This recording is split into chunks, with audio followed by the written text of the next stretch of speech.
After the Attack by Barbara Pfeiffer. Terrorist attacks. September 11, 2001 began as a clear autumn morning in the northeastern United States. People were still arriving at work when an airplane crashed into one of the World Trade Center's twin towers in New York City. Many people at first thought it was a horrible accident, but 18 minutes later, another plane crashed into the second tower. 37 minutes after that, a third airliner crashed into the Pentagon in Arlington, Virginia, near Washington, D.C. Terrorists had overpowered the crews of 4 airplanes that morning. The terrorists flew 3 planes into the buildings on purpose because they were angry at the United States and its influence on the world. Passengers on the 4th plane, Flight 93, fought the terrorists, and their plane crashed in a field in Pennsylvania instead of into a crowded building. These were the first foreign attacks on the United States since the War of 1812, when Britain had invaded the United States. Many people became heroes that day. In this book, each person's story represents many others who did similar things. Twin Towers and more. 7 buildings around an open space, called a plaza, made up the World Trade Center. Those buildings stood in New York City near the southern end of Manhattan Island. Businesses rented space in 6 of the buildings for their offices, with some large companies occupying more than one floor. About 50,000 people worked in the offices. The 7th building was a hotel. When the attacks occurred, at least 40,000 people were working in the buildings. During a typical workday, about 50,000 people worked there, and about 200,000 visitors might pass through the World Trade Center. The 2 most famous buildings were known by several names: the Twin Towers, North Tower and South Tower, or WTC-1 and WTC-2. Both were 110 stories, or 1,368 feet high, and ranked among the world's 6 tallest buildings. Each tower had 97 elevators for people and 6 elevators for freight. The North Tower was completed in 1970, followed by its twin 2 years later. A building named for its shape. Pentagon is the name given to a 5-sided figure. The United States Department of Defense has its home in a building of that shape, which is simply called the Pentagon. It opened in 1943 and is just across the Potomac River from Washington, D.C. The Pentagon is 5 stories tall and covers 29 acres. The total length of its halls is 17.5 miles. The Pentagon is the headquarters or main office of all branches of the United States military. Working in it are about 23,000 soldiers and civilians, along with about 3,000 support staff. 4 airliners. Around 8 o'clock on the morning of September 11, 2001, 4 airplanes took off with terrorists on board who were pretending to be regular passengers. The terrorists hijacked or took over by force Flight 11 from Boston, Massachusetts, and crashed it into the World Trade Center's North Tower about an hour later. Shortly after, the same thing happened to Flight 175, also from Boston, which crashed into the South Tower. A third plane, Flight 77, left Washington, D.C., and flew as far as Kentucky before terrorists hijacked it. The terrorists turned it back toward Washington, D.C., and crashed the plane into one side of the Pentagon. A 4th plane, Flight 93, flew from Newark, New Jersey, to the skies above Ohio. A few people on board heard about the first 3 crashes on their cell phones. When terrorists captured their plane, some passengers decided to fight back. a flight attendant filled 2 pitchers with boiling water, and several passengers tried to break into the cockpit. The terrorists managed to crash the plane in a field in northeastern Pennsylvania. Many people think their real target was the White House or the United States Capitol. Office workers helped each other. After the attacks on the World Trade Center occurred, cement dust and burning jet fuel filled the buildings with thick black smoke. Many people helped one another to escape the buildings. Michael Benfonte and John Cerqueira worked on the 81st floor of the North Tower. They felt the building sway from the crash and saw fire outside the windows. They began descending the stairs, knowing that it was not safe to use the elevators. On the 68th floor, they met a woman in a wheelchair. Using a special rescue chair they found, the 2 men carried her the rest of the way down the stairs. It took an hour for them to reach safety. In the South Tower, Wells Crowther used his training as a volunteer firefighter. He carried some people down the stairs and got dazed people to help others who had been injured by the plane crash. Crowther was working alongside New York City firefighters when the building collapsed.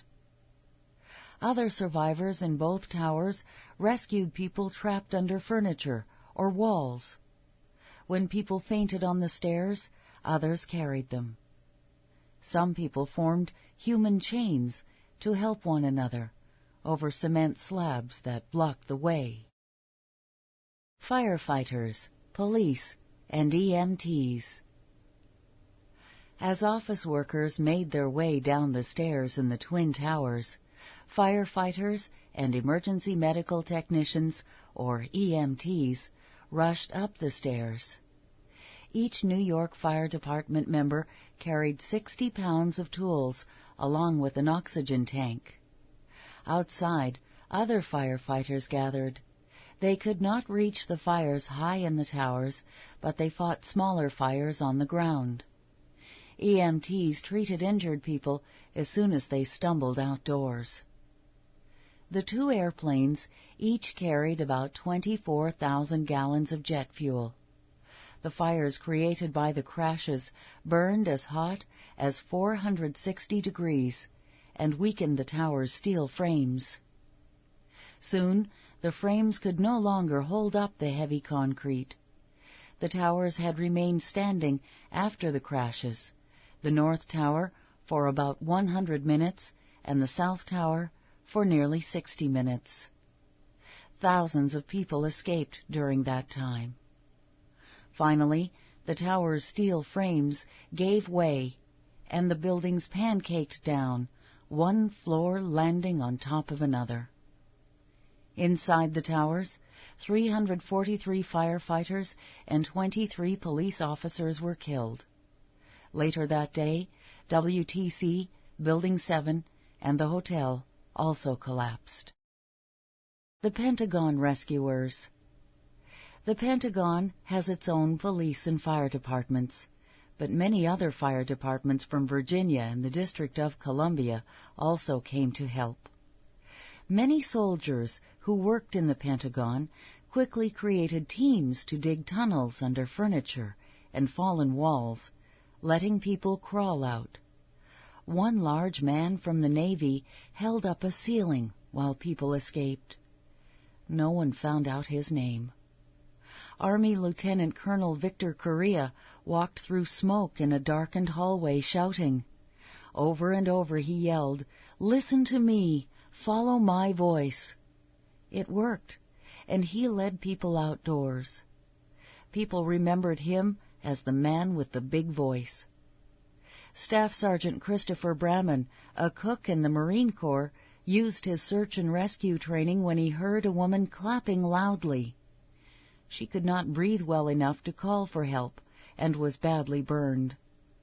Bramman found her and carried her outside, then went back inside to find others. Land the airplanes. The Federal Aviation Administration, or FAA, sets the rules for airliners and other non-military airplanes. After the first two crashes took place on September 11, the FAA stopped planes from taking off. The FAA also told air traffic controllers to land all planes at the nearest airports. Air traffic controllers are the people who talk to pilots by radio, guiding them while they take off and land at airports. Air traffic controllers have to be calm in emergencies, such as storms, when pilots need extra help. Now, they had to land nearly 4,000 planes at once, all over the United States. Only military planes were allowed to fly, including Air Force One, the President's plane. President George W. Bush had been visiting a school in Florida when the attacks occurred. No one knew if terrorists had already hijacked more airplanes. If a plane refused to land, it would be checked further. By about noon, all airliners had landed safely. Only military planes were allowed to fly for the next 2 days. Airports made stranded passengers as comfortable as they could. Local businesses help. When the Twin Towers collapsed in New York City, they filled the air for many blocks with choking smoke and dust. At that time, thousands of people were walking and running to safety. Restaurants, stores, and hotels opened their doors. Managers let people come inside, have a drink of water, and use the restrooms. Those services are usually just for customers, but September 11 was different. Subways and trains stopped running because no one knew if they were safe. People had to walk for miles to get home. Some stores passed out free running shoes to people who had lost theirs, rushing down the stairways or along sidewalks. A fancy hotel set up beds and cots in its ballroom. Hotel workers volunteered to stay and help. The chef started cooking huge batches of food instead of his usual fine dinners. Rescue workers were welcome to eat and rest at the hotel. When darkness fell, some people were still stuck on the streets.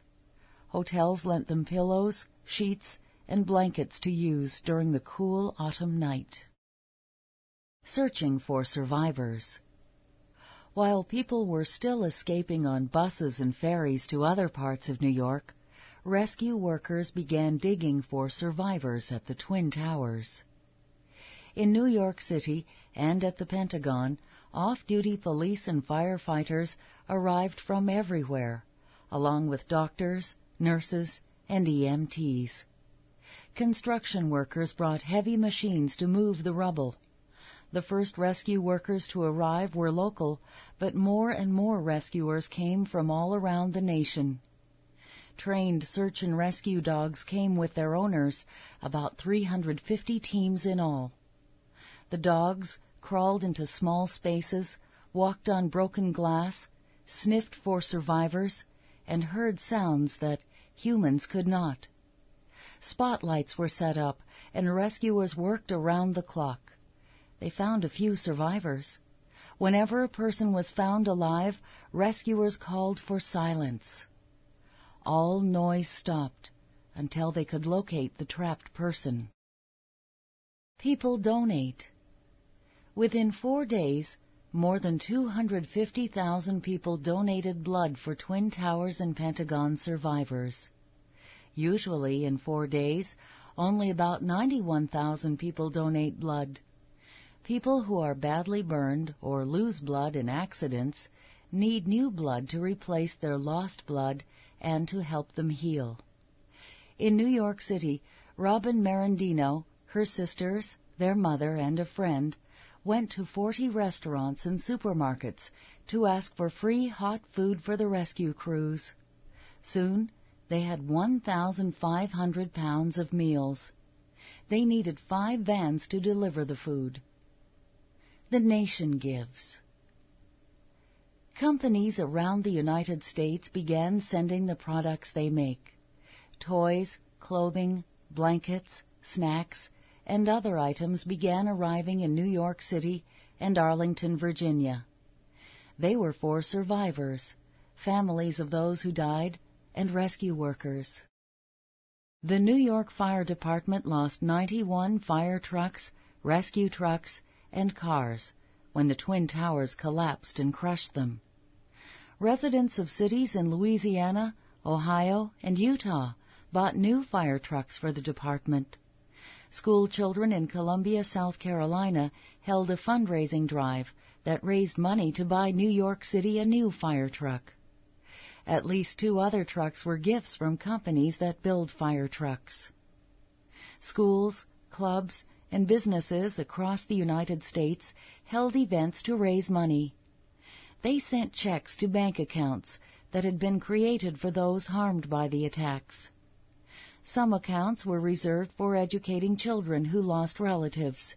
Others helped people who had to move out of damaged apartments, and still others were for survivors who needed long-term medical care. Worldwide sympathy and changes. Other nations around the world expressed their sympathy for the United States' losses. Today, we are all Americans, said Benjamin Netanyahu, a former Prime Minister of Israel. He meant that all nations shared in the sadness of the United States. Working day and night, people cleaned up the World Trade Center site and trucked away the broken steel and cement. They completed the difficult job on May 30, 2002, 3 months earlier than expected. Airports made many changes in how they checked passengers getting onto airliners. They wanted to make it impossible for terrorists to take over airplanes ever again. Rebuilding and a memorial. More than 3,000 people died in the 4 attacks on September 11, 2001. They included airplane crews and passengers, office workers in the 3 buildings, firefighters, EMTs, and police. More than 2,500 people survived with injuries, while others were not hurt. Altogether, these people were from many states in the District of Columbia in the United States, along with many others from countries around the world. A contest was held to select a design for new buildings to replace the ones that had been destroyed. The new buildings will be built where the Twin Towers once stood in New York, and a memorial will stand beside them. A memorial is a way to remember and honor a person or a certain event. The damaged part of the Pentagon was repaired and reopened in 11 months. The National Park Service plans to build a memorial where Flight 93 crashed. Everyone who helped during and after the attacks is a hero of 9/11.